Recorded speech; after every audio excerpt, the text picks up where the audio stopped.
Oke ya. Kita akan mulai ibadah kita pagi hari ini. Shalom. Shalom. Selamat pagi. Selamat pagi, Bu. Selamat pagi. Pagi. Pagi-pagi ceria. Hari ini kita bersyukur kepada Tuhan. Kita mempersiapkan waktu ini, waktu khusus untuk Tuhan. Kita mau tanggalkan segala sesuatu. Mungkin banyak hal ya. 1 minggu boleh kita alami, tapi hari ini kita mau tanggalkan semuanya. Waktu ini lebih kurang 2 jam, lebih kurang ya. Kita mau kasih waktu yang terbaik untuk Tuhan. Jadi segala iklan dalam hidup kita mau letakkan. Hari ini kita mau menikmati bersama dengan Tuhan, supaya tidak ada sesuatu yang mengurangi kekudusan kita hari ini. Jemaat Tuhan, mari kita boleh ambil waktu teduh kita. Kita mau serahkan hati kita, tubuh, jiwa, roh kita kepada Tuhan, supaya waktu ini adalah waktu yang terbaik untuk kita menghadap Allah kita dalam Yesus Kristus. Mari kita ambil waktu teduh kita.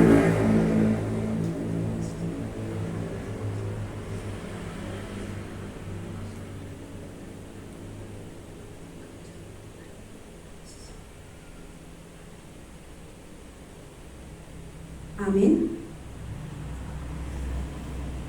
Hari ini harinya Tuhan. Semua hari milik Tuhan. Kita akan memuji Tuhan pagi hari ini nomor 185.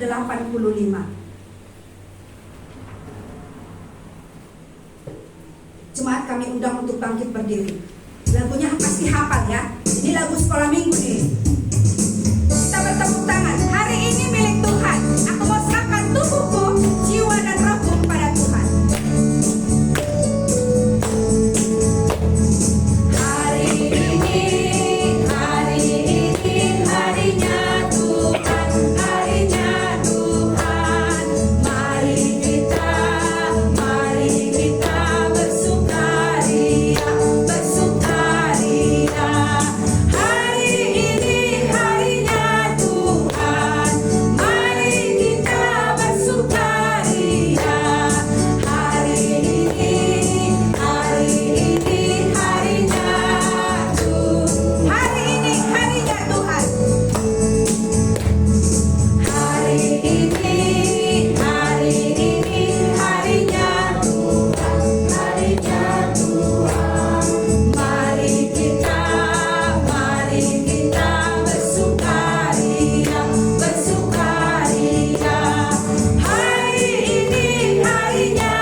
Setuju kita ya? Kalau hari ini, jam ini, waktu ini milik Tuhan, berarti tidak ada yang lain dalam hati. Oke ya? Kalau suami istri atau yang pacaran ada yang lain dalam hatinya, itu berselingkuh itu. Jadi hari ini kita sepakat, ini waktu Tuhan, saya mau beri untuk Tuhan. Pemuda, remaja, orang tua, hari ini kita mau menikmati Tuhan di tempat ini. Tuhan Allah hadir dalam rumah ini. Jadi ada Allah di tempat ini disebutkan. Jadi harus kita menguasai diri kita ya sepenuhnya. 466.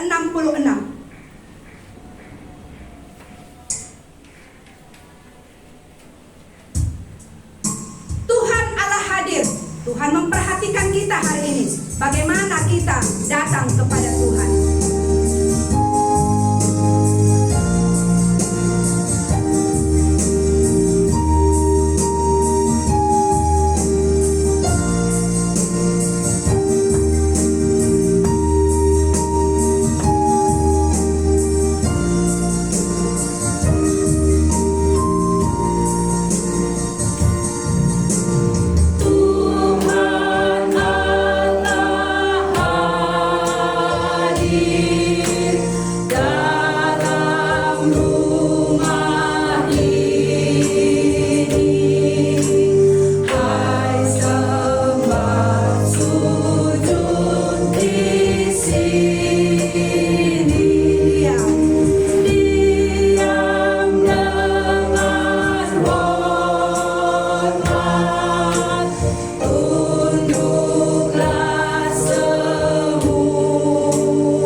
sepakat ya, kita mau terima sabda Tuhan hari ini.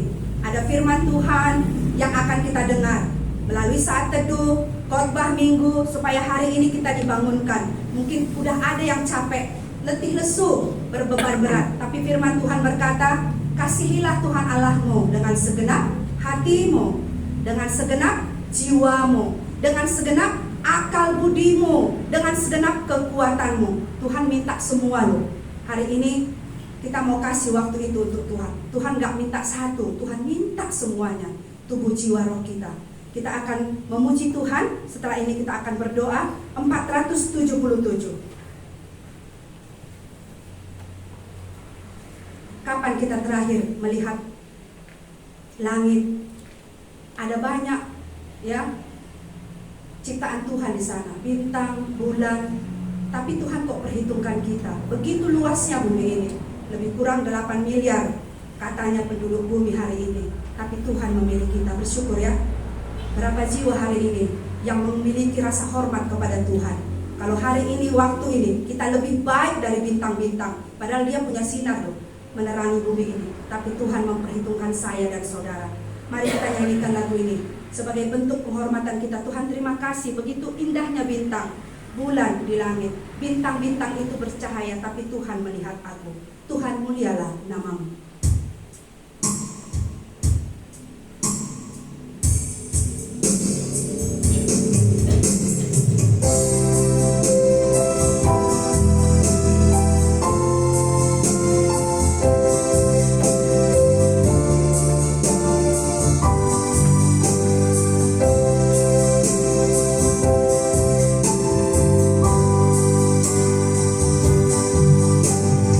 Tuhan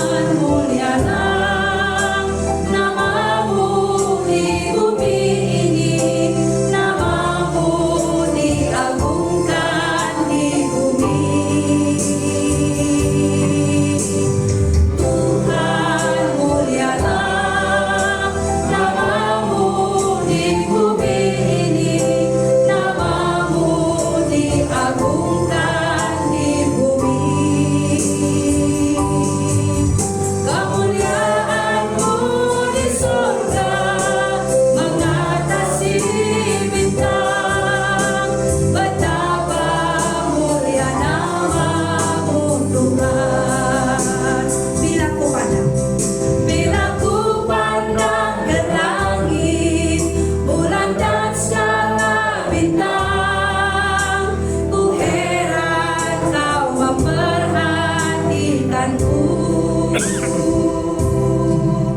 Kau pilih dan kasihiku dan memahkotaiku. Sebab itu ku puji Kau selamanya. Tuhan mulialah nama-Mu di bumi ini, nama-Mu diagungkan di bumi. Kemuliaan-Mu di sorga, kemuliaan-Mu di sorga mengatasi bintang. Betapa mulia nama-Mu Tuhan. Bila ku pandang ke langit, bila ku pandang ke langit, bulan dan segala bintang, ku heran Kau memperhatikanku.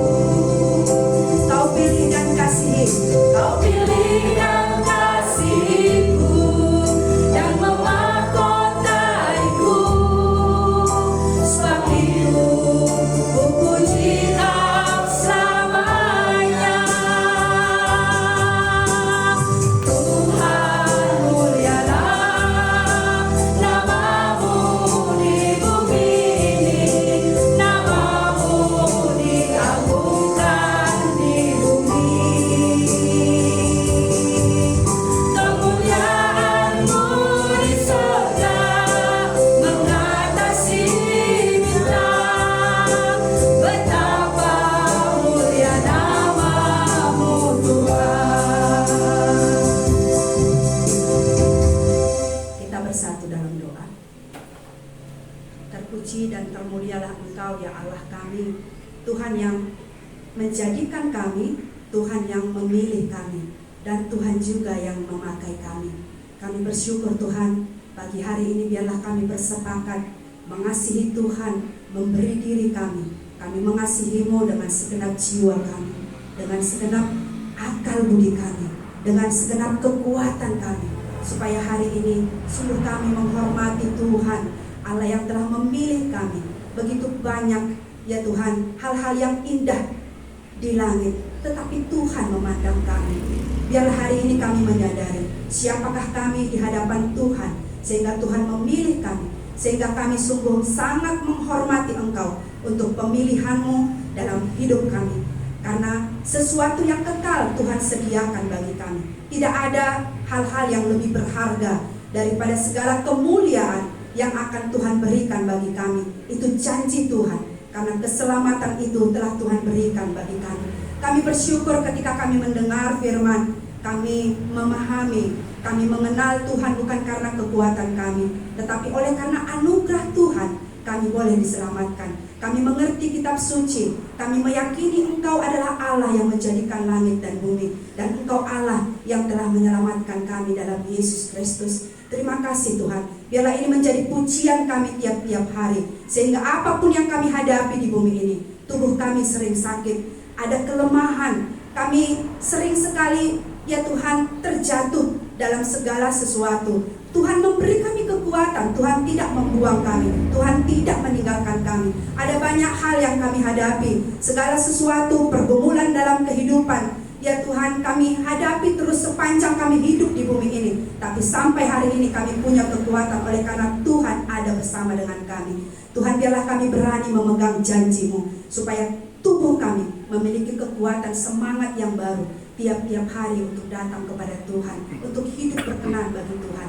Berkati ibadah kami hari ini, berkati semua kami yang menikmati ibadah pagi hari ini, supaya Tuhan memberkati kami. Tuhan memberkati semua yang mengambil bagian, secara khusus untuk Ibu Herlina Sinaga yang akan menyampaikan firman Tuhan dalam saat teduh. Berkati dia. Ada juga Bapak Marwan Tarigan yang akan membawa firman Tuhan dalam khotbah minggu ini. Tuhan berkati, Tuhan perlengkapi mereka. Semua kami Tuhan kuduskan. Berkati guru-guru sekolah minggu yang mengambil bagian, yang mengajar anak-anak. Tuhan memperlengkapi mereka. Anak-anak kami beri anugerah-Mu bagi mereka, supaya sejak masa muda mereka datang kepada Tuhan. Anugerah-Mu turun atas mereka. Terima kasih Tuhan, kami mau serahkan waktu kami hari ini. Kami mau menikmati Tuhan pagi hari ini. Dalam nama Tuhan Yesus kami berdoa. Amin. Kita akan mendengarkan firman Tuhan melalui saat teduh. Nanti kami persilakan kepada Ibu Herlina. Kita memuji Tuhan 249. Kaulah Tuhanku, Kaulah Rajaku.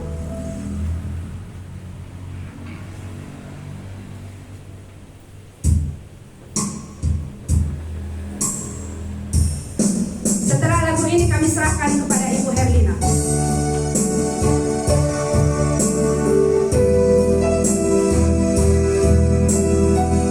Kaulah Tuhanku, Kaulah Rajaku.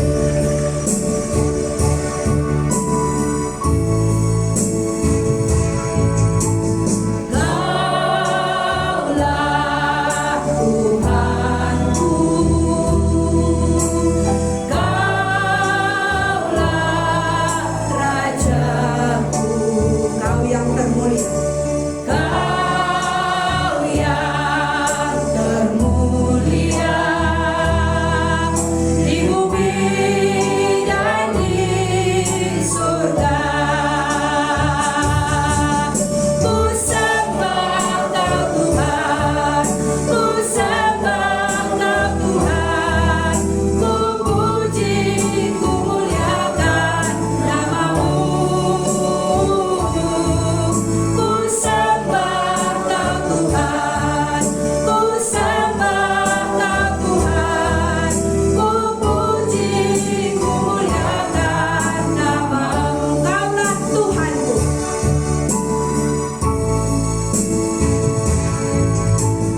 Kaulah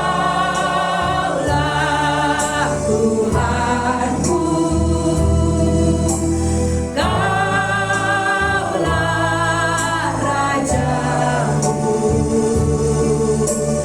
Kau yang termulia di bumi dan di surga. Ku sembah Kau Tuhan, ku sembah Kau Tuhan, ku sembah Kau Tuhan, ku puji, ku muliakan nama-Mu.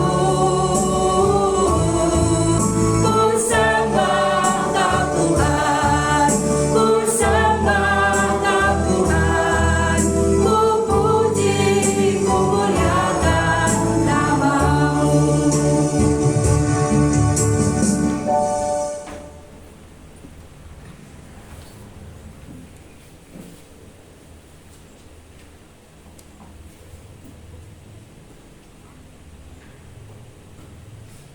Salam semuanya.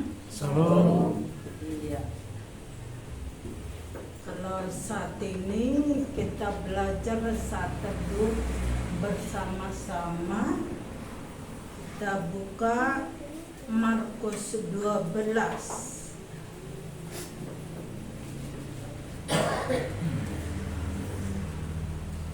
Ini sedikit ayatnya ya, tapi agak banyak yang harus kita ketahui di sini.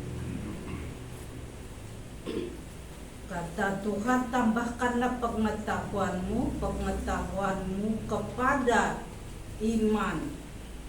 Kalau sudah ada pengetahuan itu akan timbul iman. Semoga. Tapi kalau kita belajar sungguh-sungguh kata Tuhan, kita akan dapat. Iya, kita sebelum membaca Alkitab ini kita berdoa dulu.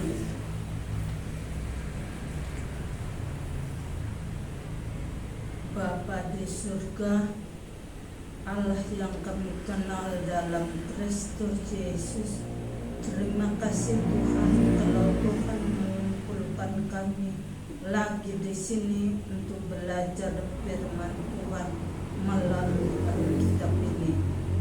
Roh-Mu yang kudus itu dengan kuasa-Mu yang sudah Kau berikan kepada kami yang percaya pada Tuhan Yesus, itulah yang mengajari kami untuk mengerti akan perkataan-Mu kali ini. Terima kasih Tuhan Yesus, di dalam nama-Mu kami berdoa. Amin.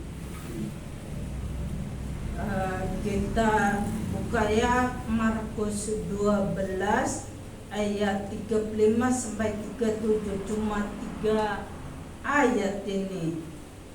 Yuk, kita bersama-sama saja membacanya karena 3 ayat, mulai dari hubungannya, dari judulnya. Ya, mulai 1, 2, 3 ya. Hubungan antara Yesus dan Daud. Pada satu kali ketika Yesus mengajar di bait ibadah, ia berkata, bagaimana ahli-ahli Taurat dapat mengatakan bahwa Mesias adalah anak Daud? Daud sendiri oleh pimpinan Roh Kudus berkata, Tuhan telah berfirman kepada Tuanku, duduklah di sebelah kananku sampai musuh-musuhmu aku taruh di bawah kakimu. Daud sendiri menyebut dia tuannya. Bagaimana mungkin ia anaknya pula?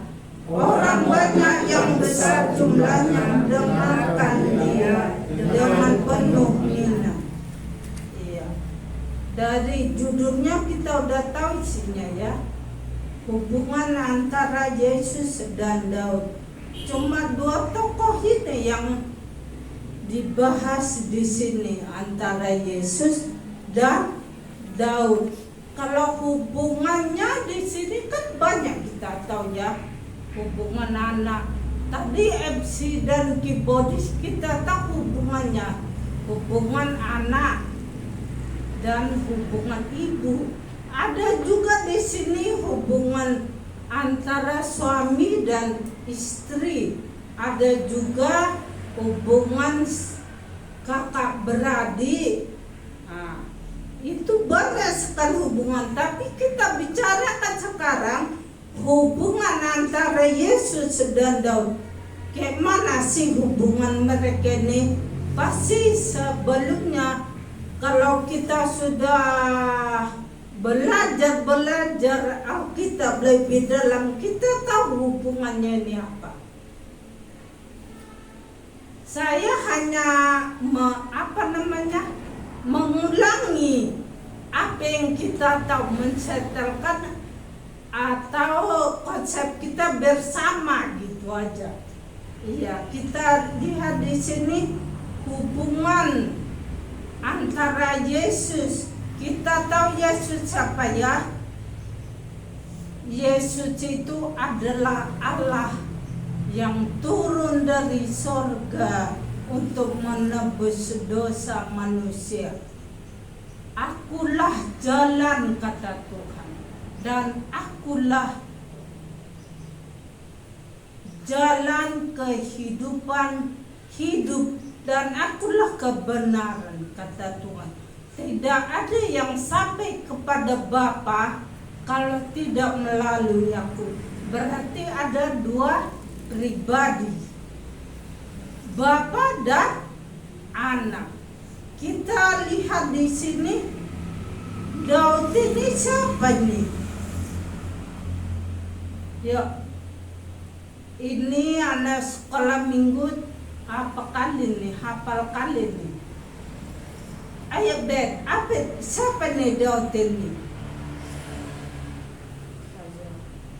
Iya, seorang raja.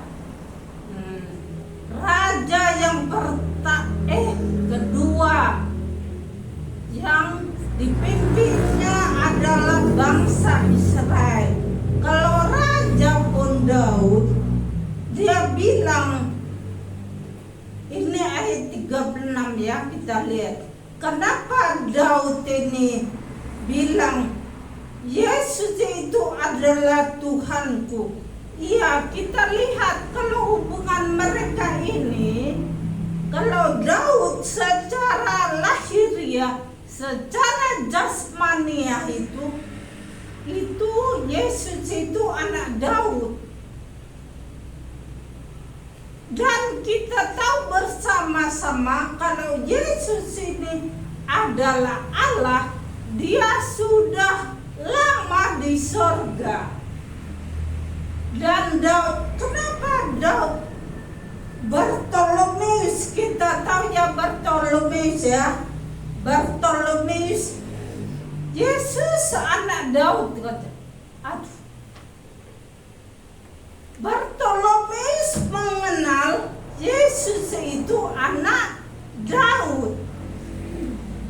Kenapa dikatakan anak Daud? Secara lahiriah, jasmaniah, keturunannya dia adalah keturunan Daud. Kita lihat di Matius itu silsilahnya. Saya mengulang saja nih ya. Silsilah dari Tuhan Yesus. Kita lihat di Matius 1. Iya. Di situ kita lihat jelas sekali kalau Tuhan Yesus, kalau Yesus itu anak Maria. Kita baca Matius 1 ayat 16. Matius 1 ayat 16 ya, kuat di dan baca yuk. Yakub memperanakan Yusuf suami Maria dan melahirkan Yesus yang disebut Kristus. Terus ayat 17. Jadi seluruhnya ada 14 keturunan dari Abraham sampai Daud, 14 keturunan dari Daud sampai pembuangan ke Babel, dan 14 keturunan dari pembuangan ke Babel sampai Kristus. Iya, Yakub memperanakan Yusuf suami Maria yang melahirkan Yesus yang disebut Kristus. Jadi seluruhnya ada 14 keturunan Abraham sampai Daud, 14 keturunan dari Daud sampai ke pembuangan ke Babel, dan 14 keturunan dari pembuangan ke Babel sampai Kristus. Iya, itu latar belakangnya kenapa ini hubungan ini jadi. Sekarang saya mau ayat 36. Kita ke Markus kembali, karena itu silsilahnya udah jelas bagi kita ya. Iya. Ayat 36 ini, Daud sendiri oleh pimpinan Roh Kudus berkata, Tuhan telah berfirman kepada Tuanku, duduklah di sebelah kananku sampai musuh-musuhku kutaruh di bawah kakimu. Iya, di situ ada Daud sendiri oleh pimpinan Roh Kudus. Ada di situ Roh Kudus. Kalau saya baca Alkitab sehari-hari, dia bukan berbicara pribadi Roh Kudus, tapi dia bicara Roh Allah. Roh Allah itu kan kudus. Iya apa enggak? Iya ya. Roh Allah itu kudus, makanya kita disuruh kuduslah kamu. Sebab Allah itu kudus.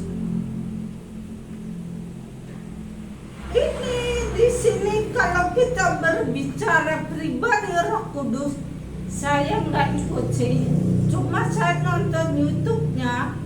Kalau Roh Kudus itu, kalau Tuhan Yesus sudah kembali ke sorga, seorang penolong itu akan diutus ke bumi ini, ditaruhkan kepada kamu semua yang percaya kepada Tuhan Yesus. Itu dia. Percaya kepada Tuhan Yesus itu di garis bawah ya. Makanya Roh Kudus itu diutus. Siapa mengutusnya? Bapa di sorga. Makanya kalau kita dengar Awaludin itu, banyak kali katanya Allah orang Kristen ini ada Bapa, Anak, Roh Kudus. Itu itu banyak sekali. Nanti lain waktu nanti kita akan belajar bagaimana. Nanti ada waktunya pendeta kita itu mengajarkan hal itu supaya kita gak bingung.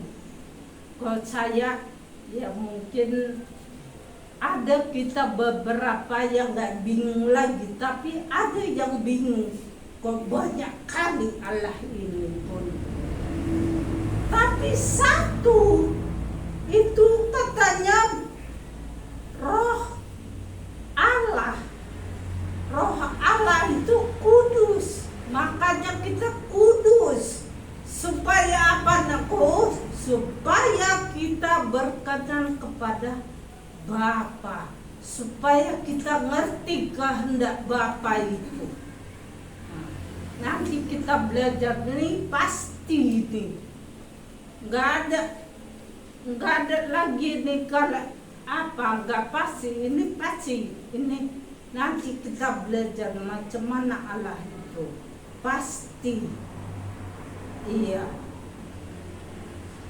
mungkin ada lagi ini, kenapa Daud ini terus mengatakan Daud ini kan seorang raja ya. Perenungan bagi kita saya bukan apa ya Tuhan yang buat ini, yang ayat ini, perikop ini kita renungkan. Jangan percuma kita ke kumpul-kumpul kebo, kumpul-kumpul begini saja. Enggak ada yang dimengerti firman Tuhan. Tapi satu saya renungkan begini. Kalau Daud mengatakan Yesus itu adalah Tuannya atau Tuhannya, kita kan enggak. Kita ini kan masih keturunan Daud ya. Masih nenek moyang kita Daud itu. Kalau Daud saja membicarakan Yesus itu adalah Tuanku, kenapa kita enggak serius?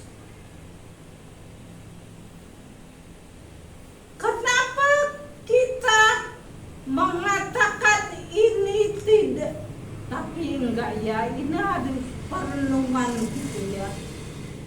Kalau Daud itu teguh mengatakan bahwa Yesus itu adalah Tuhannya yang mengatur kehidupannya, kita juga begitu. Kalau Daud sudah merencanakan, mematokkan, memberi statement kalau Yesus itu adalah Tuhannya, baiklah kita menganggap Dia Tuhan kita yang mengatur hidup kita. Bagaimana mengaturnya? Ya mungkin kita baca Alkitab supaya kita juga tahu apa sih yang berkenan kepada Allah ini. Iya, itu saja perenungan bagi kita. Buatlah seperti Daud ini, kita membuat Yesus itu menjadi Tuhan kita atas hidup kita. Iya, sebelumnya mari kita berdoa. Kita sudah firman Tuhan ini. Firman Tuhan ini jangan berlalu begitu saja, tapi biarlah firman Tuhan ini menjadi renungan bagi kita. Ya, kita berdoa. Tuhan Yesus, terima kasih Tuhan buat firman-Mu yang sudah kami baca melalui Alkitab ini. Tolonglah Roh-Mu yang kudus itu yang sudah Kau berikan kepada kami, kepada anak-anak-Mu Tuhan, yang mengaku Engkau adalah Tuhan dan Juru Selamat kami. Roh itulah yang mengajarkan kami. Tuhan, tolonglah kami untuk mengerti apa makna dan ajarlah kami merenungkan perkataan ini. Dalam nama Tuhan Yesus kami berdoa. Amin.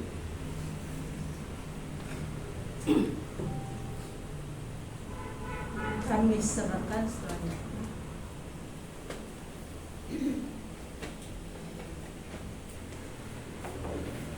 Kita bersyukur ya untuk firman Tuhan dalam saat teduh. Ya mungkin di antara kita ada pertanyaan juga ya. Kalau ada pertanyaan mungkin boleh ya, boleh nanti ditanyakan. Tapi kita akan mendengar dulu ada sharing dari anak-anak kita, dari teman kita ya, dari saudara kita hari ini. Daud punya hubungan yang kuat dengan Tuhan.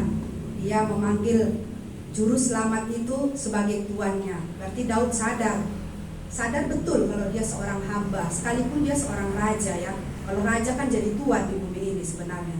Tapi Daud itu menganggap Tuhan itu tuannya. Hari ini kita menganggap Tuhan itu siapa dalam hidup kita. Kalau dia jadi tuan, berarti dia jadi penguasa atas hidupku.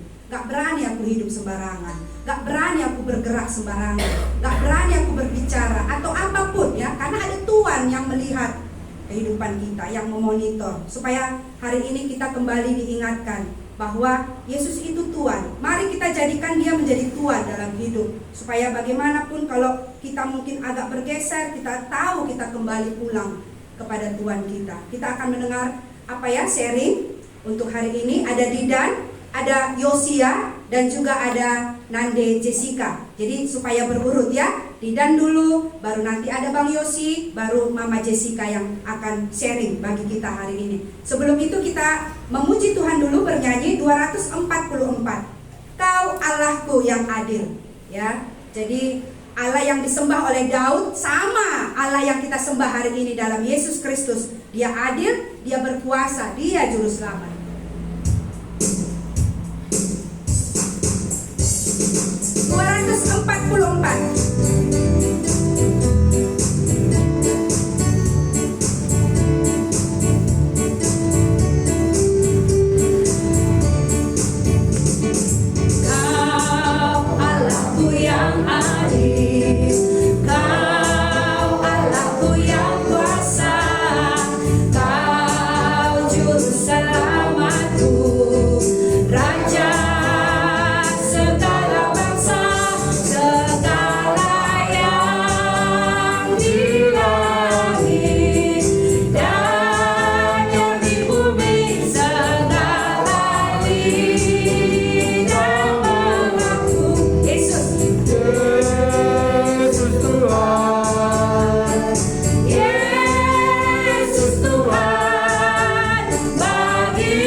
Baik, terima kasih buat kesempatannya. Salam untuk kita semua. Shalom. Di sini saya mau berbagi sedikit ya, kayak saya merasa sedih gitu. Di kelas saya gitu ada satu teman saya yang dimana dia gitu sering digangguin gitu. Saya gitu kayak merasa sedih gitu, dia gitu, tapi dia gitu nggak berani melawan gitu.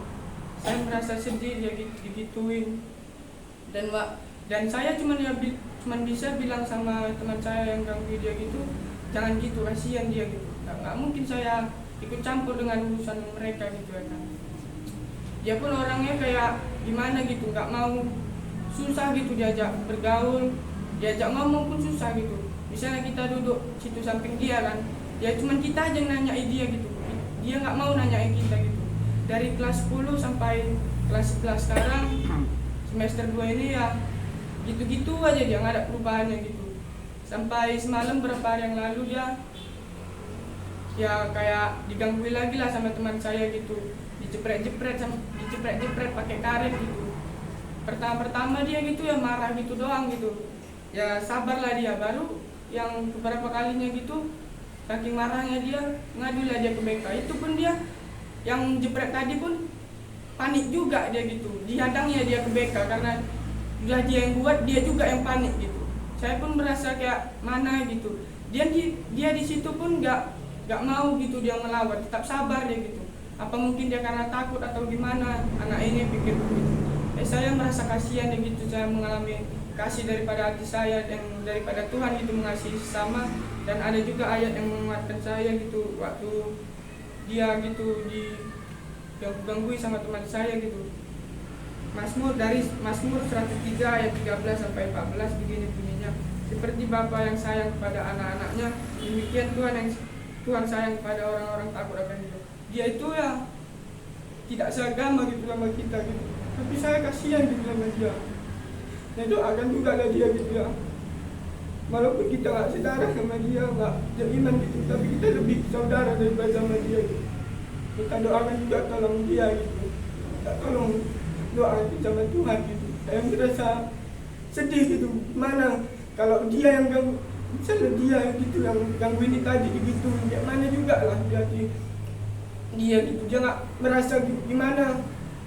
Kembalikannya gitu, refleksi dia ke dirinya sendiri gitu. Nggak ada dia dalam hati dia gitu. Saya juga berpikir anak ini belum mengasihi Tuhan atau gimana gitu. Terima kasih, saja yang bisa saya sampaikan. Siapa namanya, Bang? Nggak usah sebut lebih. Oh ya, nggak usah sebut ya. Doakan saya dulu. Ya, terima kasih untuk Didan. Silakan Bang Yos.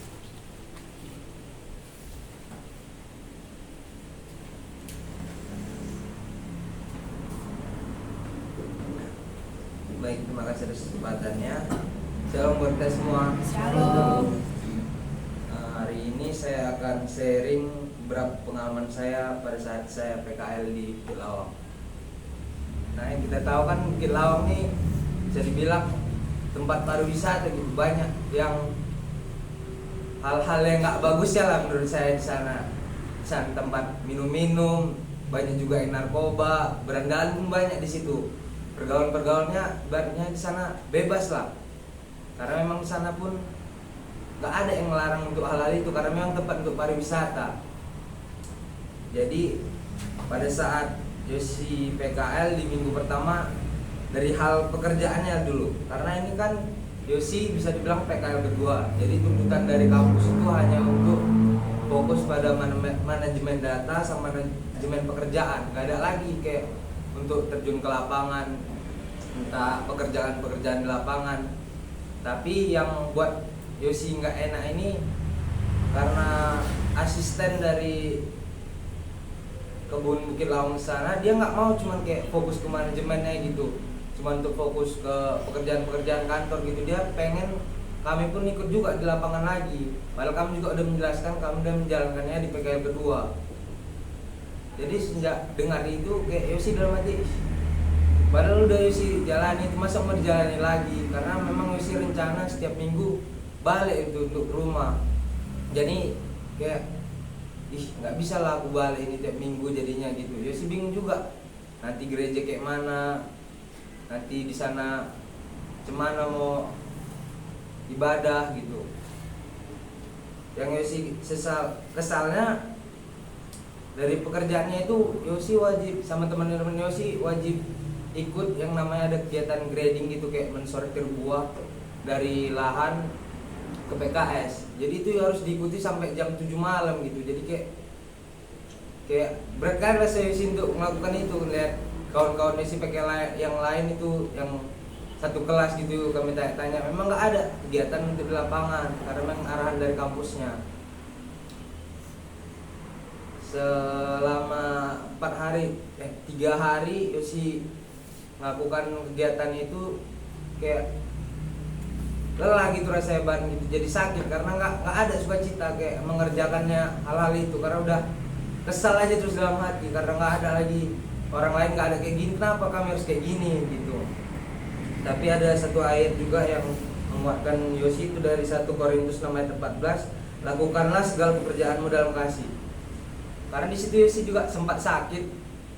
Yosi baca firman Tuhan kayak ngena ayat ini di hati Yosi, kayak cobalah Yosi ngelakuinnya dengan sukacita, pasti nggak bakal nggak sampai sakit gitu. Bisa Yosi melakukan pekerjaan itu dengan nyaman. Setelah Yosi baca ini, seminggu 2 minggu kemudian Yosi bisa dengan sukacita, nggak dengan sukacita sebenarnya, cuman lebih lapang dada gitu menjalannya, sehingga bisa Yosi jalani. Lalu yang kedua di sana asistennya sendiri di sana dia gimana ya? Dia senang gitu kayak ke klub-klub malam gitu. Di sana banyak klub malam, ada 3-4 tempat gitu kan. Selalu kami diajaknya, tapi Yosi memang pertama nggak mau gitu. Yosi yakinkan gitu memang nggak mau pergi ke sana. Jadi adalah beberapa teman Yosi yang pergi, ada dua orang itu untuk menghargai gitu, dibilang orang itu kan menghargai asistennya udah ngajak kayak gitu. Baru cerita lah asistennya sama 2 kawan Yosi itu kan, nah, kemana yang lain, kayak masa kalian cuman udah besar gitu, udah lajang di kontrakan aja malam-malam gitu katanya, dibujuk-bujuknya terus gitu kan. Cuman memang Yosi nggak mau di situ, di pagi harinya lah jumpa, karena memang setiap pagi jumpa gitu kan. Dibilangnya, oke mana ya, sudah besar pun ayolah ikut bapak saya sekali gitu. Selalu tiap pagi digituin, karena setiap malam minggu kan orang itu tahu Yosi di situ, yang lain di situ. Cuman paginya Yosi bilang Yosi balik untuk ibadah gitu, di Bahoro Yosi bilang. Jadi setiap malam minggu diajak, memang Yosi di situ nggak mau. Nanti Yosi adalah satu teman Yosi 2 juga lah, selalu nyari kerjaan sendiri itu. Nanti entah kerja laporan kami bilang, entah udah pergi duluan di tempat lain gitu untuk minum-minum kopi gitu. Tapi lama-lama kayak tiap hari diajak, ada juga rasa pengen kesana gitu, cari tahu kayak mana sih sebenarnya gitu kan. Tapi ada satu ayat yang berkata pada Yosi, tapi barang siapa melakukan yang benar, ia datang pada terang, supaya menjadi nyata bahwa perbuatan-perbuatannya dilakukan dalam Allah. Itu dari Yohanes 3 ayat 21. Yosi jadi kayak Yosi kan udah orang bertobat, udah percaya gitu, ngapain lagi mesti ikut-ikut untuk cuman cari tahu, walaupun cuman mau kayak mana sih gitu di sana. Tapi puji Tuhan Yosi sampai sekarang belum ada keinginan untuk kayak gitu ke dugem, minum-minum, mabuk. Puji Tuhan sampai sekarang belum ada. Pada saat hari terakhir udah balik semua, kami Yosi nggak tahu kenapa ada aja gitu masalah. Laporan PKL kami pun tertunda karena emang dosennya baru naik jabatannya jadi pengurus lab gitu. Yang ada juga satu teman Yosi pada saat PKL 1 dia pembimbing PKL 1-nya. Jadi ceritalah dia ke kami, ibu ini nggak mau dijumpai kalau ujian, nanti cuma dikasihnya nilai kita B+. Karena Yosi berharap itu nggak berharap nilai B+ itu, karena ini 6 SKS, kalau B+ rasanya nggak enak gitu. Jadi Yosi berdoa juga, bergumul sama Tuhan, gimana ya Tuhan, udah 2 bulan Yosi PKL masa nilainya cuma sampai B+ gitu. Udah nggak enak juga perasaan Yosi di situ, karena ditunda-tunda terus pengumpulan laporan tadi. Takut Yosi kejadian kayak teman Yosi tadi. Tapi puji Tuhan, pagi-pagi jam 8 langsung di chatnya di chatnya kami, ibu bisa besok katanya untuk pengumpulan laporan sama ujian PKL-nya. Jadi Yosi kayak senang gitu dalam hati, Tuhan terima kasih, Yosi nggak jadi mendapatkan nilai B+ tadi, walaupun menurut orang itu kan B+ lumayan, tapi yang selama 2 bulan ini nggak terasa kalau cuma B+ nilai bagi Yosi, nggak menutup gitu nilai yang lain. Jadi adalah sukacita di hati Yosi. Itulah pengalaman Yosi pas Yosi PKL, sama Yosi ingin berbagi topik doa satu. Yosi juga kan mau menyelesaikan skripsi. Selama pengerjaan laporan ini pun Yosi sebenarnya udah ada ngerjain revisi skripsi, cuman untuk revisian tersebut memang dosen Yosi belum bisa katanya sampai akhir semester ini, awal semester pun belum tahu katanya. Jadi doakan juga Yosi supaya skripsi Yosi ini bisa berjalan dengan lancar. Terima kasih, shalom. Shalom. Terima kasih Yosi ya. Kamu bertahan dalam imanmu. Orang-orang muda. Silakan Mama Jessica.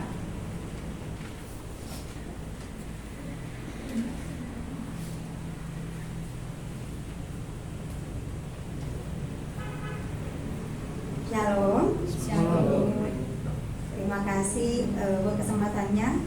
Saya mau berbagi. Jadi kemarin itu waktu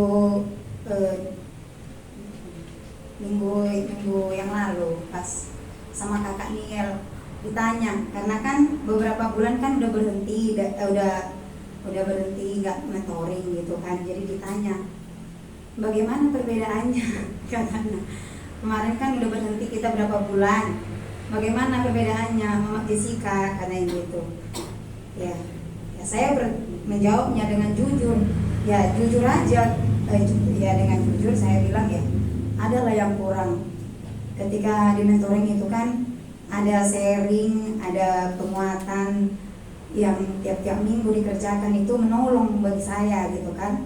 Dan ya tetap memang ada dikerjakan ibadah, cuman enggak gimana ya, kalau saya bilang ya sekedar bukan kayak formalitas aja gitu. Kadang ya udah dikerjakan, tapi menurut saya ya seperti ya memang harus dikerjakan gitu, tanpa aku memandang ya aku mau ya inilah ibadahku untuk Tuhan, enggak gitu. Kadang-kadang yang dikerjakannya udah dikerjakan aja gitu, tanpa melihat sebenarnya yang sebenarnya itu kan memang itulah panggilan Tuhan, memang kita harus beribadah gitu. Nah, jadi setelah saya ingat-ingat lagi, ada bab 5 kemarin itu tentang apa prioritas gitu. Di sana diceritakan kalau prioritas itu kan ada misalnya diperhadapkan dengan 2 kegiatan, dan kita harus dan kedua kegiatan itu adalah penting untuk kita kerjakan, dan kita harus memilih salah satu yang paling penting gitu. Nah, kalau dalam sehari-hari saya sering diperhadapkan dengan keadaan seperti itu ya. Kalau misalnya pagi gitu harus mengerjakan banyak hal, ya namanya pun rumah tangga, ada juga yang harus saya kerjakan juga. Saya harus cepat ke sekolah. Ya kadang memang jujur saya tidak datang beribadah kepada Tuhan gitu. Jadi sementara di situ sudah jelas pas mentoring, dan memang itulah panggilan Tuhan, memang kita harus beribadah begitu. Karena apa? Karena ya kalau di Mazmur 90 itu dibilang ya hidup ini singkat gitu. Ya hidup ini seperti uap gitu, sebentar aja. Jadi memang harus dibuat apa yang menjadi yang paling penting dalam hidup gitu. Ini menolong saya baca-baca lagi, ya memang harus datang kepada Tuhan. Tanpa harus berpikir nanti aja dikerjakan itu. Memang apapun katanya Tuhan sudah memberi teladan. Kalau dia pagi-pagi saja pun dia datang kepada Bapa berdoa gitu. Dia tidak mementingkan yang lain. Kalau orang pun datang kepada dia minta ditolong untuk disembuhkan, tapi Tuhan selalu memberi waktunya kepada Bapa untuk datang. Jadi bagaimana dengan aku yang tidak punya kuasa apapun, kenapa aku sombong gitu juga. Jadi ini menolong saya supaya ya memang memilih yang paling penting itu. Datanglah kepada Tuhan beribadah. Dan saya ditolong lagi dari yang Roma 12 ayat 1 itu yang berkata, hai saudara-saudaraku, persembahkanlah tubuhmu sebagai persembahan yang kudus, yang berkenan kepada Allah itu ya. Jadi bertambah lagi, karena mentoring itu bertambah lagi pengetahuan. Kalau selama ini ya beribadah, datang kepada Tuhan, memuji Tuhan, menyembah Tuhan, mendengarkan firman Tuhan. Jadi lebih lagi saya semakin mengerti apa itu makna ibadah sebenarnya gitu. Melalui mentor yang diberikan itu memang ya kalau bekerja itu ya itulah ibadahku. Aku tidak lagi memandang ya itu karena perintah bos gitu. Aku bekerja memang itu untuk Tuhan. Itu sangat menolong sekali. Firman ini sangat menolong. Ya tubuhku ini setiap apapun yang kukerjakan itu ya itu ibadah, dan itu panggilan Tuhan sendiri untukku gitu. Jadi menolong aku supaya ketika aku mengerjakan sesuatu itu tidak lagi menuntut untuk dipandang sama orang, tidak lagi untuk dilihat di rumah itu ada dilihat sedikit pun tidak lagi aku merasa aku harus dipandang gitu, enggak. Tapi melalui firman Tuhan itu yang dari Roma 12 itu saya ditolong sekali supaya dalam melakukan setiap pekerjaan itu sudah lebih yang memandang kepada Tuhan. Setiap apapun yang kerjakan itu memandang kepada Tuhan. Jadi ada rasa sukacita ketika saya mengerjakannya itu gitu. Itulah yang bisa saya bagikan. Dan dari Matius 6 ayat 33 itu juga, tetapi carilah dahulu kerajaan Allah dan kebenarannya, maka semuanya itu akan ditambahkan kepadamu. Itu juga sangat menolong bagi saya. Ini saja yang bisa saya bagikan. Ya, saya bersyukur jika tetap ada mentoring yang dikerjakan. Saya bersyukur buat kakak Mama Niel yang Tuhan pakai untuk mementoring saya gitu. Ya, mohon tetap didoakan supaya ada tetap hati yang memang datang kepada Tuhan dan teguh dalam keputusan itu gitu. Terima kasih, ini yang bisa saya bagikan. Tuhan Yesus memberkati. Terima kasih Mama Jessica. Kita berdoa syafaat ya. Ada Bapak Ingan Tarikan yang akan memimpin.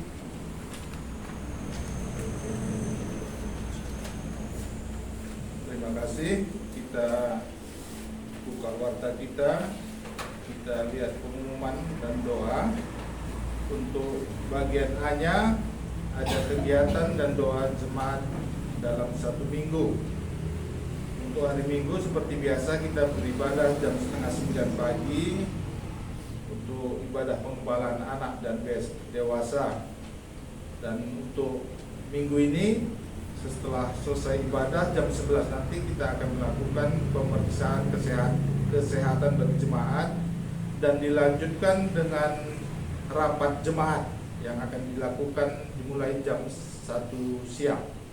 Untuk hari Selasa seperti biasa untuk kegiatan di pos Sungai Skala kita jam 3 akan diadakan misi rumah belajar jam 3.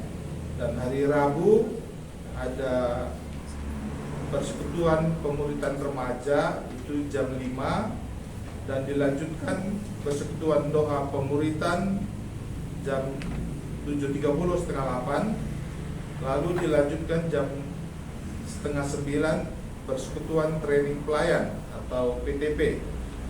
Untuk kegiatan hari Kamis jam 3 ada mentoring dan PA, dan untuk hari Jumat ada diadakan rumah belajar jam 3 dan dilanjutkan jam 5 sore persekutuan anak Jumat Gembira.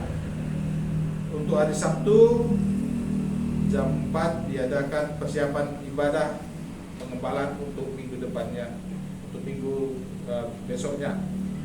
Untuk bagian B doa syukur dan permohonan doa syafaat. Kita lihat nomor 1 kita bersyukur untuk ibadah kita hari ini, dan untuk ibadah besok juga kita doakan agar MC dan semua yang bertugas saling berkoordinator untuk mengkoordinasikan kegiatan masing-masing.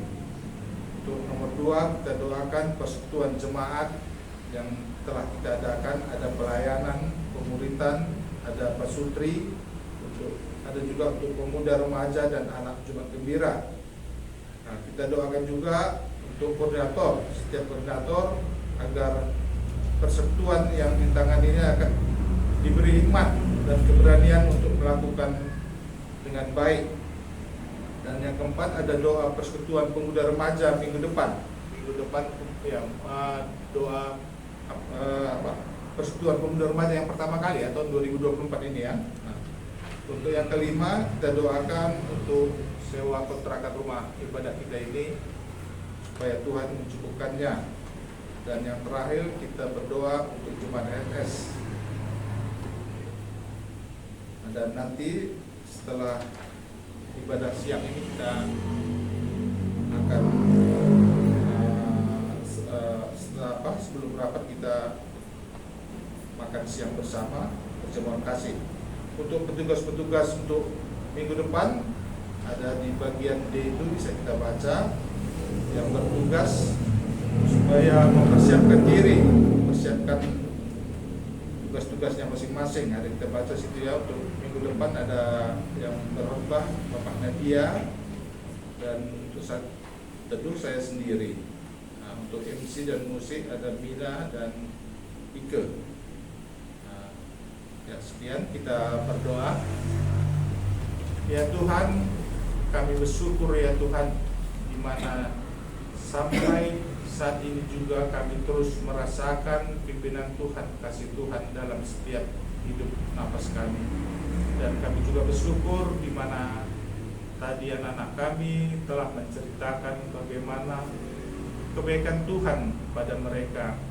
Kami bersyukur khususnya ada Jidan, di mana kasih Tuhan bekerja atas dirinya, melihat orang-orang teman-temannya di sekitarnya, dan firman yang telah didengarnya dan dibacanya itu bekerja dalam hati pikirannya Tuhan, dan dia terus melihat bagaimana kasih Tuhan.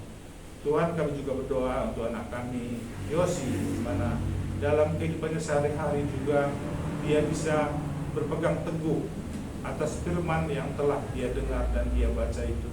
Dia terus mengandalkan Tuhan, tidak berpengaruh pada orang-orang sekitarnya.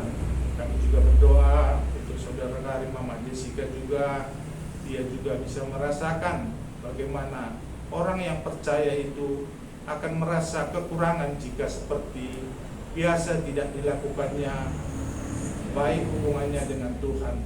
Kami juga bersyukur Tuhan mengajari, mengingatkannya bahwa dalam kehidupan sehari-hari dia bisa melihat bagaimana kebaikan dan mengandalkan Tuhan dalam kehidupannya, khususnya dalam keluarganya. Tuhan, kami juga bersyukur ya Tuhan, di mana untuk hari ini Tuhan mengumpulkan kami di tempat ini. Kami bisa mendengar, belajar, memuji Engkau dalam ibadah kami.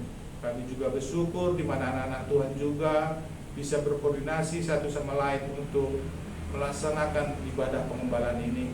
Kami juga berdoa untuk hamba-Mu anak Tuhan yang akan nanti berkhotbah, khususnya untuk Bapak Laura, ini juga kami serahkan ke dalam tangan Tuhan. Tuhan, kami juga berdoa untuk kegiatan-kegiatan yang kami lakukan dalam pos kami di Sungai Skala ini ya Tuhan. Kami doakan untuk persekutuan jemaat seperti persekutuan pelayan, pemuritan, ada pasutri, maupun persekutuan pemuda remaja dan anak Jumat Gembira. Tuhan, kami memohon supaya Tuhan mengajari kami, menuntun kami, mengingatkan kami. Tuhan memberi hikmat kepada setiap koordinator-koordinator yang menangani persekutuan-persekutuan ini juga kami serahkan dalam tangan Tuhan. Tuhan juga yang mengingatkan supaya ini semua pekerjaan bukan untuk kami, tapi untuk kemuliaan Tuhan, untuk memberitakan firman Tuhan. Dan kami ingin firman yang telah kami dengar itu juga bisa kami sampaikan kepada orang-orang di sekitar kami, dan berkat yang kami dapatkan juga bisa kami ceritakan, kami berkati orang-orang yang di sekitar kami ya Tuhan. Tuhan, kami juga berdoa untuk PA remaja yang akan dilakukan minggu ke depan. Ini juga kami berdoa untuk anak-anak kami pemuda remaja ya Tuhan, supaya dalam PA remaja ini juga anak-anak kami ini bisa mendengar firman Tuhan dengan baik dan bisa mendapatkan atau merasakan pimpinan Tuhan dalam hidupnya, supaya anak-anak kami ini juga bisa melihat apa yang harus mereka lakukan dalam masa remajanya Tuhan. Dan kami juga berdoa ya Tuhan untuk di mana kami beribadah di tempat ini Tuhan. Kami berdoa untuk kontrakan rumah ibadah kami ini Tuhan. Kami memohon, kami percaya Tuhan akan mencukupkannya. Tuhan juga yang mengajari kami supaya kami bisa bersama-sama satu sama lain bisa mengumpulkan pundi-pundi kami ya Tuhan. Kami bisa bersekutu bukan hanya dalam doa Tuhan, tapi kami bisa bersekutu dalam biaya untuk kontrak kami ini Tuhan, supaya dalam memuliakan Tuhan kami bisa mempunyai tempat yang baik, yang dimana Tuhan selama ini juga telah menyiapkannya dengan baik. Tuhan, kami juga berdoa di mana rencana nanti siang kami akan melakukan rapat jemaat. Roh Kudus mulai yang mengajari kami ini satu sama lain Tuhan, supaya kami yang mempunyai tugas masing-masing juga bisa menyampaikan apa-apa saja yang harus kami sampaikan, dan kami juga bisa menyampaikan ide-ide kami, dan kami juga bisa menyampaikan hal-hal apa saja yang harus kami kerjakan. Kami mohon supaya Roh Kudus-Mu juga yang mengajari kami dalam rapat ini nanti Tuhan. Tuhan yang menyatukan hati kami, supaya dari kesatuan hati kami dari tempat ini juga kami bisa berkoordinasi satu sama lain untuk memuliakan nama-Mu. Ajari kami Tuhan, supaya dalam rapat ini kami juga bisa membangun satu sama lain. Tuhan, kami juga berdoa untuk semua kehidupan kami, kegiatan kami untuk minggu depan berikutnya Tuhan. Tuhan yang terus mengajari kami, supaya kemuliaan Tuhan melihat orang dalam setiap langkah nafas kehidupan kami. Terima kasih Tuhan, kami serahkan ibadah kami ini ke dalam tangan Tuhan. Tuhan yang memberkati, Tuhan yang memuliakan semua yang kami lakukan. Terima kasih Tuhan Yesus, amin.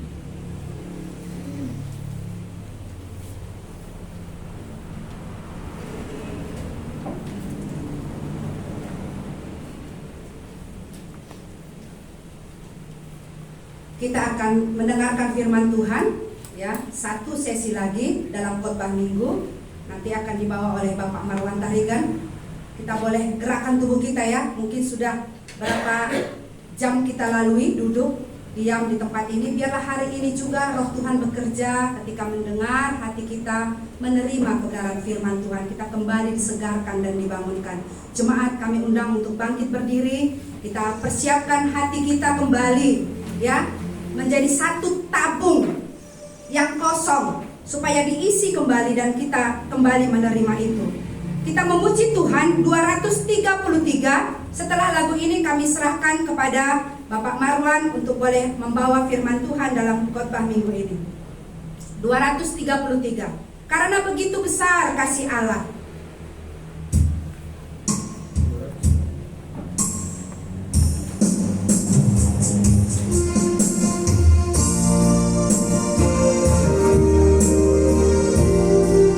Setiap orang yang percaya kepadanya tidak binasa, melainkan beroleh hidup yang kekal.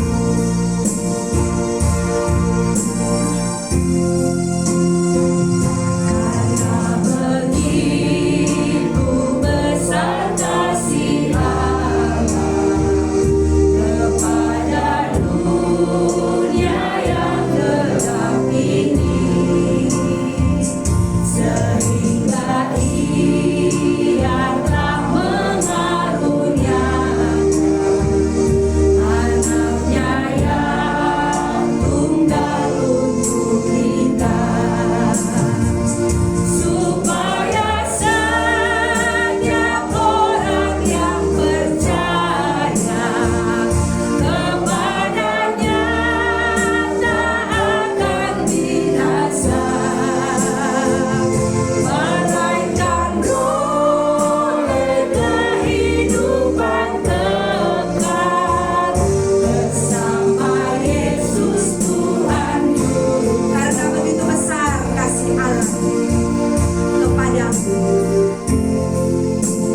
Bapa di surga, Tuhan yang kami sembah di dalam Yesus Kristus, terima kasih Tuhan masih memberikan kesempatan bagi kami untuk belajar akan kebenaran firman Tuhan.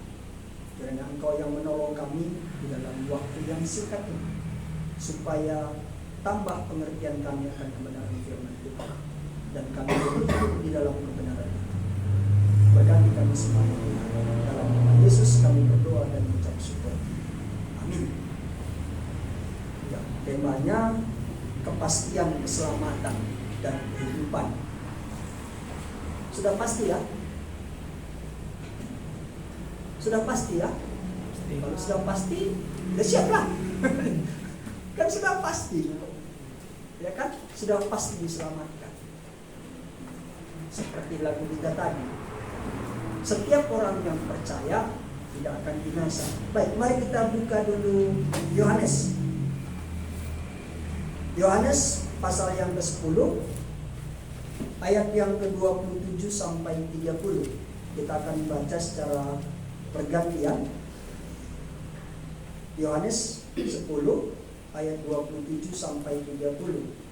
Saya baca ayat 27, Bapak Ibu dan saudara-saudara, 28 begitu sampai dengan 30. Domba-domba mendengar suaraku, dan aku mengenal mereka, dan mereka mengikut aku.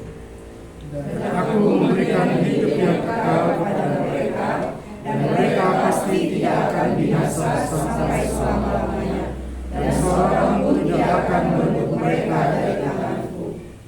Bapakku yang memberikan mereka kepadaku lebih besar daripada siapapun, dan seorang pun tidak dapat merebut mereka dari tangan Bapa. Aku dan Bapa adalah satu. Ya. Pertanyaannya, sudah menjadi domba? Sudah kita menjadi domba? Entah masih kita serigala, entah masih kita ular. Ini jadi domba loh. Domba-dombaku mendengar suaraku, kata Tuhan Yesus, ya kan? Pertanyaannya itu, sudah menjadi domba belum? Apakah masih situ singanya?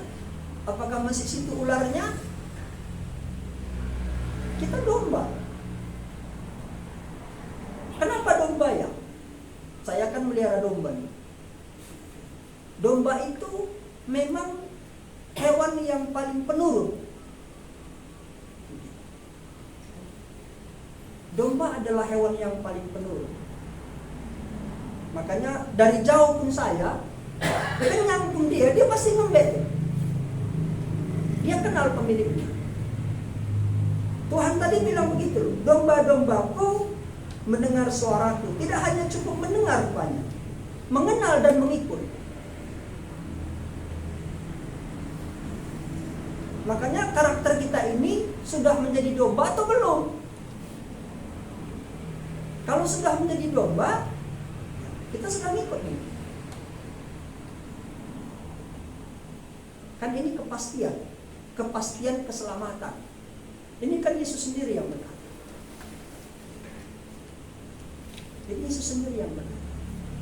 Ini kan terjadi waktu itu perdebatan lah kira-kira di Serambi Salomo ya, antara orang Yahudi dengan Tuhan Yesus. Makanya Tuhan Yesus bilang begitu, domba-dombaku mendengar suaraku, dan aku mengenal mereka dan mereka mengikut aku. Jadi ikut Tuhan itu tidak hanya cukup mendengar. Saya yakin sudah sejak lama kita mendengar akan Tuhan. Ada mungkin dari sebelum lahir pun sudah dibawa ke gereja lah begitu. Sejak kecil kita sudah mendengar firman Tuhan. Sudah mendengar. Apakah kita cukup mengenal Tuhan? Karena kalau mendengar, banyak sekali orang mendengar. Orang tahu siapa Yesus. Orang di luar sana pun mungkin kalau kita tanya siapa Yesus, Tuhan orang Kristen, juru selamat, akan paling begitu. Ya kan? Kalau mendengar mendengar perkataan Kristus, kalau mendengar siapa itu Yesus, saya yakin kita semua udah tahu. Tapi apakah kita mengenal cukup Yesus itu siapa? Dan akhirnya mengikuti Dia.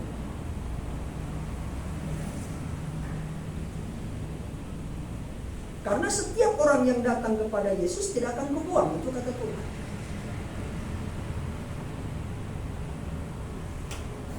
Untuk mengikut Tuhan itu tidak cukup mendengar, tapi harus mengenal dan mengikut. Nah, ini yang sulit. Mengikut Tuhan ini kalau tidak menjadi domba ini sulit.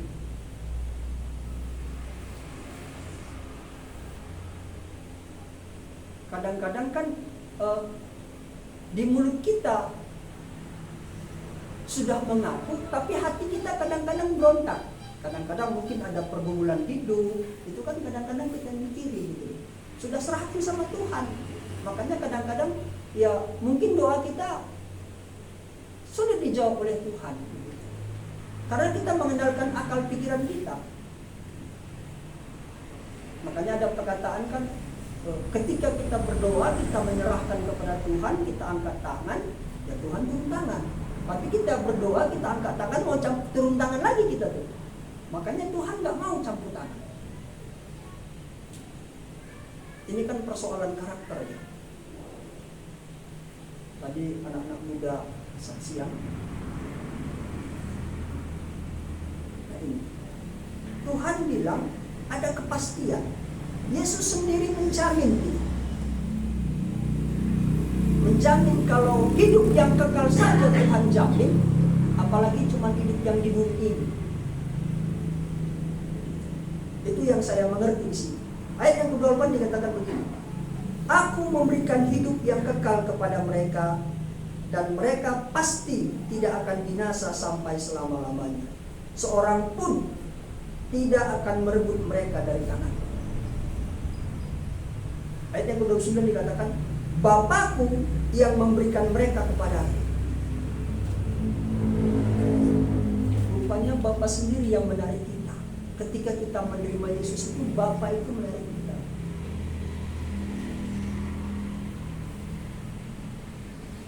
Makanya nggak perlu kita takut di bumi ini. Kalau kita yakin sudah Bapa sendiri yang menarik kita. Kadang-kadang kan kalau KKR seringnya perasaan kita yang membina Tuhan. Gitu ya kan? Padahal pulang dari situ nggak ada apa-apanya lagi. Itu artinya Bapa belum, hanya karena perasaan saja. Tapi kalau Bapa sendiri yang menarik, makanya kita gambarkan seperti domba tadi. Kalau orang lain pun mungkin dia nggak, tapi ketika kita datang, dia udah ribut tuh. Itulah karakter domba. Makanya pertanyaan tadi saya awalkan begitu, sudah menjadi domba belum? Kita ini domba yang tidak punya kekuatan apa-apa, sepenuhnya berharap kepada Tuhan.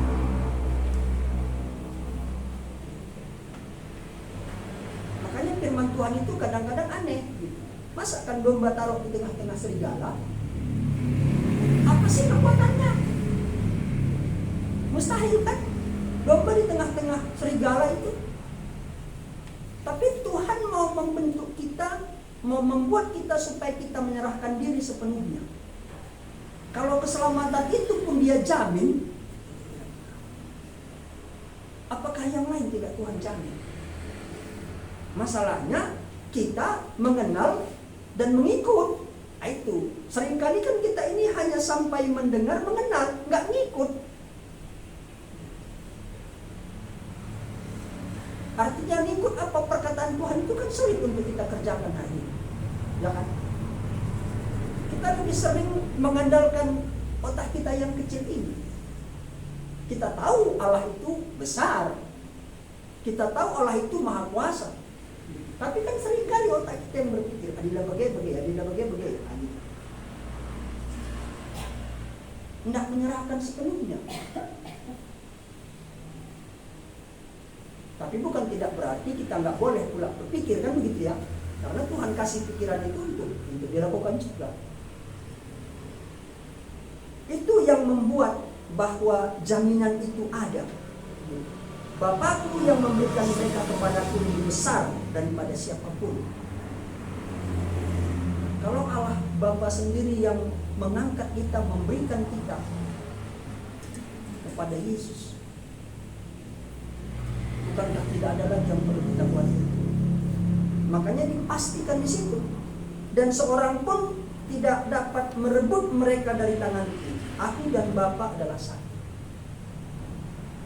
Nah, persoalannya ketika Yesus terangkat ke surga, kita bagaimana nih? Mari kita lihat, lompat kita ke Efesus. Efesus pasal 1. Kan bukankah sering orang bilang Tuhan itu banyak? Jadi tadi bisa teduh juga begitu ya. Sering di warung ketika cerita-cerita konsultasi firman Tuhan gitu. Bapak, Tuhan kalian itu kan banyak. Yesus sudah terangkat ke surga, bagaimana ini? Saya sering di warung itu, kebetulan kalau pulang ngarit di warung cerita-cerita, melepas dahaga cerita-cerita di situ. Ada di sebelah sana yang main, ya masing-masing lah. Ada yang judi, main catur gitu. Saya gabung di situ, tapi saya nggak main. Kalau sudah kuat di situ nggak apa-apa, ke situ lah, ya siap. Tapi jangan mencoba itu Allah, maksud saya begitu. Artinya apa? Perlu juga kita gabung dengan mereka. Tapi tunjukkan warnamu. Sama seperti Paulus. Paulus kan begitu. Ketika aku menjadi orang Ibrani, ketika aku menjadi orang Yahudi, aku ke situ gitu loh. Ya kan? Jangan bilang begitu. Gabung di situ nggak apa-apa. Tapi jangan kau berdosa. Begitu. Kalau nggak, siapa yang melayani mereka? Kalau nggak, kita disebut nanti orang-orang kudus itu. Saya 2 hari aja nggak ke situ, orang lain nanya, kok nggak datang? Gitu. Kadang-kadang dijadikan jadikan bahan begini. Oh, kode alam, si Anu hari ini nggak datang. Nah, itu masalahnya. Oh, kalau orang nggak datang, ya kode alam nih. Gitu. Tapi itu cara kita bisa berbicara dengan mereka. Cara kita berbicara dengan mereka di situ. Kalau kita nggak menggabungkan diri, mereka nggak tahu. Mungkin mereka mengenal Yesus itu siapa. Karena banyak juga orang yang mengaku Kristen di situ. Berimbanglah begitu. Banyak. Lah boleh kriminal gitu kadang-kadang boleh bilang. Adilah mesti carikan lah boleh deh. Jadi bahasa-bahasa yang begitu sudah sering. Tapi saya pikir itu nggak jadi persoalan kalau kita mau menggabungkan diri ke situ. Ketika mereka bertanya, bukankah itu kesempatan? Saya terkesan sekali seperti bilang Pak Adi semalam itu. Ya kesempatan gitu sebenarnya. Gitu. Kalau kita mengaku orang Kristen nggak jadi ada saksi di situ, ya ngapain? Gitu. Saya sering dialog, walaupun kadang-kadang kalau sudah agak bersetegang turunkan lagi, gitu, minum dulu pesan mas dingin lah. Gitu. Ya, ketika Yesus naik ke surga, dia janjikan lagi. Efesus 1 ayat yang ke-13. Di dalam Dia, kamu juga, karena kamu telah mendengar firman kebenaran, yaitu Injil keselamatanmu, di dalam Dia kamu juga, ketika kamu percaya, dimateraikan dengan Roh Kudus yang dijanjikannya. Artinya ketika kita percaya sama Tuhan, menerima Yesus menjadi Tuhan dan Juru Selamat kita, hidup kita dijamin. Sekalipun secara kasat mata nggak kita lihat Yesus ada sama kita, tapi bukankah Roh Kudus itu dimateraikan di dalam hati kita? Itu yang membuat kita punya kekuatan untuk berkata tidak terhadap dosa.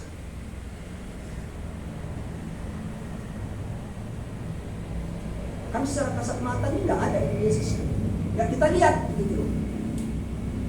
Tapi bukankah Tuhan janjikan Roh Kudus itu dimateraikan ketika kita percaya? Ada tinggal Roh Kudus dalam hidup orang percaya. Dan kepastian itu, kalau ada tinggal Roh Kudus dalam hati orang percaya, bukankah hidup yang lain ini hanya kebenaran ini bisa kita kerjakan, sekalipun mungkin prakteknya ini agak sulit. Saya yakin kenapa prakteknya sulit, karena kita kadang-kadang memanjakan diri kita, memikirkan kondisi diri kita ini nggak siap. Mungkin juga karena banyaknya pekerjaan, mungkin situasi keadaan pikiran kita tidak nyaman. Saya pikirkan itu masalah. Kalau adanya Roh Kudus, bukankah Tuhan itu memberikan kekuatan kepada setiap orang yang percaya kalau dia mau? Kalau Tuhan bilang ikut, sementara hewan tadi saja, kalau saya datang, dia yakin, lembek pun dia pasti saya kasih makan, pasti ngasih makan ini mungkin. Padahal cuma lewat aja begadang gitu. Tapi bukankah Tuhan lebih daripada itu? Artinya kalau kita punya pemeliharaan, kan kita perhatikan makannya. Bukankah Tuhan lebih daripada itu? Bukankah kekuatan itu sudah Tuhan berikan kepada setiap orang yang percaya dengan dimateraikannya Roh Kudus? Artinya ada kekuatan yang besar. Roh itu kan lebih besar daripada segala sesuatu yang ada di bumi. Kalau 1 Yohanes 4 ayat 4 kan mengatakan begitu. Roh itu lebih besar dari apapun yang ada di bumi. Jadi nggak perlu kita khawatir. Kalau keselamatan saja Tuhan pastikan, apalagi tentang kehidupan ini. Ayat yang ke-14 dikatakan, dan Roh Kudus itu adalah jaminan bagian kita sampai kita memperoleh seluruhnya, yaitu penebusan yang dijanjikan, yang menjadikan kita milik Allah untuk memuji kemuliaan-Nya. Seluruhnya, saudara. Roh Kudus itu adalah jaminan bagian kita sampai kita memperoleh seluruhnya. Apa yang kita peroleh seluruhnya? Seluruhnya. Makanya kalau hanya hidup di bumi ini, walaupun susah nggak apa-apalah. Saya sangat terberkati ketika Pak Alim itu semalam bicara begitu. Berarti bersama ini kami ini kurang bergerak begitu kira-kira. Apakah kurang taat? Saya pikir itu juga masalah. Dia kan nggak mikirkan apalagi ya, nggak mikirkan harta dunia, saya pikir ya. Kalau dari cerita yang ikut semalam ya, nggak mikirkan itu lagi dia. Kalau aku kerjakan bagianku dalam Tuhan, bukankah Tuhan siapkan begitu? Sepatunya pun dia nggak mikir, sepatunya pun sepatu anak-anaknya katanya, kakinya kecil, ya kan?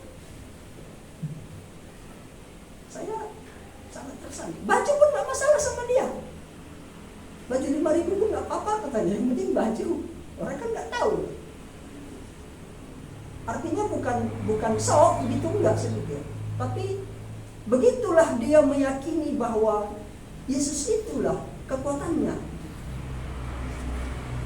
Saya berpikir, mengapa kami yang dari kecil tahu Tuhan Yesus nggak seperti dia, gilanya gitu. Artinya gilanya mengikut Yesus itu.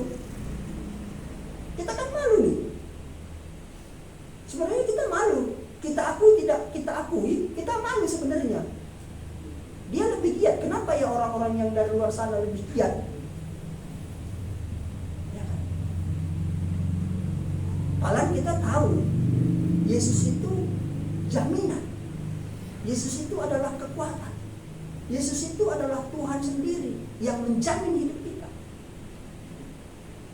Bukan hanya masalah penghidupan di bumi ini, keselamatan pun dia jamin. Ketika kita percaya, nggak ada yang bisa mengambil itu dijadikan. Kalau memang sudah benar-benar menerima Tuhan dan Bapa tadi mengarahkannya. Kadang kan seringkali orang merasa dia sudah terima Tuhan, tapi hidupnya nggak menunjukkan dia menjadi anak Tuhan. Ini yang jadi masalah. Kalau Bapa yang menyerahkan, dia bilang tadi, seorang pun nggak akan bisa. Dan hidup kita untuk memuliakan Tuhan.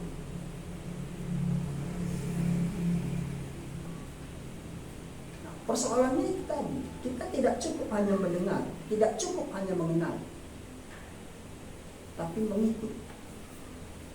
Dan ingatlah, kita ini domba. Domba itu sama sekali tidak punya kekuatan. Tapi kepastian keselamatan itu ketika kita percaya ada, dijamin. Makanya kalau kita kesaksian banyak pergumulan itu biasa ya kan. Namanya masih di bumi. Tapi kita memang domba, domba itu lemah. Domba itu lemah. Kamu nggak bisa jadi serigala, tetap menjadi domba. Kalau kamu menjadi serigala, berarti kamu bukan domba. Berarti kamu bukan anaknya Tuhan. Berarti ada hal yang harus kita buang dari hidup kita. Kita domba ini. Domba yang tidak punya kekuatan, yang tidak kelihatan. Tapi bukankah ada yang melindungi domba itu? Ada yang menjaga domba itu? Ketika domba itu hilang kan dicari. Ketika domba itu menyalahi tempat kan diambil, diangkat kembali, dicari oleh Tuhan. Kalau kamu sudah menjadi anak Tuhan, pasti dicari Tuhan, pasti ditarik Tuhan kembali. Karena sudah ada jaminan, kepastian itu sudah ada. Kemanapun kamu lari, pasti ditarik Tuhan kembali. Kalau sudah jelas, sama seperti anak yang hilang itu kan, tetap tarik Tuhan, dirangkul terus. Bukan tidak ada jatuh bangunnya bersama Tuhan, ada. Tapi jaminan itu yang menentukan, karena Bapa sudah memilih. Kalau istilahnya lari sedikit itu, kalau orang Karo bilang bunga-bunga geluhnya gitu ya. Tapi kalau kamu sudah benar anak, pasti kembali. Alat pertobatan dulu nggak benar. Ini yang perlu kita murnikan, pertobatan kita benar atau enggak. Tapi kalau sudah dijamin oleh Tuhan, Bapa sendiri yang menarik perkataan dalam Yohanes tadi, Bapa sendiri yang menyerahkan kepada kita, lagi ada yang kita tarik. Dipastikan, kepastian keselamatan dan kehidupan itu sudah ada. Kalau nyawanya pun dia berikan. Sekalipun memang menjalani hidup hari-hari ini nggak segampang yang kita bayangkan. Ada proses yang harus kita lalui, ada proses yang harus kita jalani. Tapi ingatlah, ada kekuatan besar pada diri kita. Karena kita ini adalah domba. Tapi ada kekuatan besar itu, Roh Kudus itu yang Tuhan janjikan dimateraikan itu tadi. Makanya itu yang dikatakan Paulus kepada jemaat di Efesus. Ada materai yang dikasih. Ada tandanya. Makanya nggak usah takut mengikuti dunia ini lah, mengikuti alur dunia ini.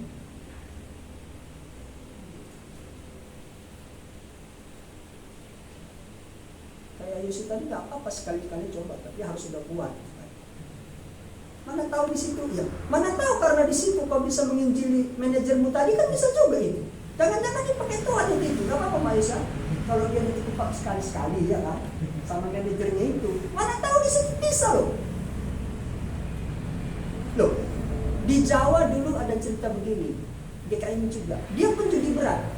Ketika dia bertobat, dia pengen kali main judi lagi. Apa yang buat aku berdosa Tuhan? Tangannya. Akhirnya dia potong tangannya, itu kan ngeri. Tapi ketika dia potong, ini dulu yang sering main judi, dia potong loh. Orang China itu kesaksian, di Jawa itu. Saya baca di GKI, berita GKI Mila. Dia potong di tangan. Ini dulu yang aku buat berdosa Tuhan. Kalau masuk surga nggak punya tangan pun kan nggak apa-apa katanya. Akhirnya dia kembali ke tempat judi itu. Dia bilang sama kawan, ini dulu yang membuat aku berdosa. Tunjukkan jarinya yang udah putus itu. Karena itu akhirnya dia bisa bawa jiwa kepada Tuhan. Nah ini radikal ini, ngeri. Kita mungkin nggak sampai sebegitunya. Tapi kalau nggak kita yang radikal pun yang kecil-kecil pun kan bisa ya. Yang pasti jaminan keselamatan itu sudah menjadi bagian kita. Dan Tuhan janjikan itu. Ingat, kamu itu domba yang tidak punya kekuatan. Tapi bukankah domba itu dilindungi? Bukankah domba itu dijaga sang pemiliknya? Sang pemiliknya itu yang punya kuasa kepada domba itu. Kita tidak punya kekuatan. Tapi sang pemilik, materai yang sudah dia kasih itu kepada orang percaya, itu yang punya kuasa besar. Ada kuasa besar pada diri kita yang Tuhan beri. Nah, ini yang harus kita munculkan. Karena kita sudah meyakini ada kepastian itu. Nggak perlu kita takut. Kalau mati pun sudah Tuhan jamin. Kan semua kita di sini kalau mati dah yakin kita masuk surga, kan gitu ya. Kalau masih ragu-ragu nggak apa-apa, mentoring lagi. Kalau mati pun sudah yakin masuk surga. Kecuali masih ada kamu yang ragu-ragu. Apalagi lah, PI lagi lah. Di mana ragunya ya? Karena kita ini kan sudah lama semua. Saya meyakini kalau mati pun masuk surga. Oke, saya pikir ini yang bisa saya berikan. Yang penting kepastian keselamatan itu sudah jadi pada diri. Jangan ragukan lagi. Kalau masih ragu, terima lagi, nggak apa-apa 2-3 kali menerima Yesus. Tapi kepastian itu Tuhan janjikan. Ada jaminan. Tuhan sendiri yang berkata tadi ya. Tidak ada seorang pun yang bisa mengambil. Kalau sudah Bapa yang menentukan, dipastikan. Kalau sudah dipastikan kan sudah enak. Apakah kita mau hidup dalam keraguan-keraguan? Ada yang pasti? Tentu kita memilih yang pasti. Kepastiannya adalah Yesus. Yuk, mari kita berdoa. Bapa di surga, terima kasih buat firman. Ada satu hal yang boleh kami mengerti. Bahwa ketika kami percaya, Engkau menjamin hidup kami. Engkau memateraikan roh-Mu bagi kami. Itulah yang membuat kami bertahan di bumi ini, Tuhan. Sekalipun Engkau memberikan kesulitan-kesulitan bagi kami di bumi ini, kami meyakini Engkau tidak pernah meninggalkan kami. Asal kami setia mendengar, mengikuti Engkau setiap hari, Engkau akan memberikan kelepasan kepada kami. Kami mau menyerahkan kehidupan kami satu demi umpan dalam tangan pengasihan Tuhan. Kiranya Allah yang menolong kami, yang memberikan kami kekuatan, kuasa yang daripada Allah itu boleh kami miliki. Terpuji Engkau ya Tuhan. Dalam nama Yesus kami berdoa dan mengucap syukur. Amin. Kepada Allah berpuji. Haleluya.